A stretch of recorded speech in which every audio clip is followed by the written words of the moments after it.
ഇത് എന്റെ കസിൻ ഡൽഹിയാണ്. സിംഗപ്പൂരിൽ നിന്ന് വന്നതാണ്. ഡൽഹി, ഇത് സെലീന, സെൻസറിലെ ഫേസ് ഗേളാണ്. ഹലോ, ഇത് ജയ, ഇന്ന് വന്നേ ഉള്ളൂ, ഡാൻസ് ടീച്ചറാണ്. നമസ്കാരം. ഇത് പുഷ്പ, ഇന്ത്യൻ ഓയിലെ ടൈപ്പിസ്റ്റാണ്. ഇത് റീത്ത, വിക്ടോറിയ ട്യൂട്ടോറിയൽ കോളേജിൽ BSc പഠിച്ചു. 5ാമത്തെ അധ്യായം, മാർച്ച് സെപ്റ്റംബർ മാർച്ച്. പരാജയം വിജയത്തിലേക്കുള്ള ചവിട്ടുപടിയാണ്. എന്ത് പറയുന്നു സിംഗപ്പൂർ ബ്യൂട്ടി? എന്റെ പേര് ലല്ലി എന്നാണ്. സിംഗപ്പൂർ ബ്യൂട്ടി എന്ന് വിളിക്കുന്നത് എനിക്ക് ഇഷ്ടമല്ല.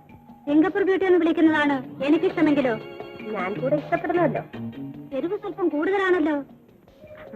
സ്വല്പം കൂടും. ഓഹോ,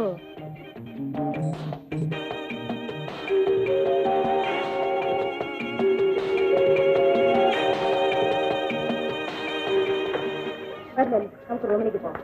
ഓൾറൈറ്റ്, ഇപ്പൊ നിങ്ങൾ റൂമിലേക്ക് പോകും. നമുക്ക് പിന്നീട് കാണാം. ഓഹോ, എപ്പോ വേണമെങ്കിലും കാണാം.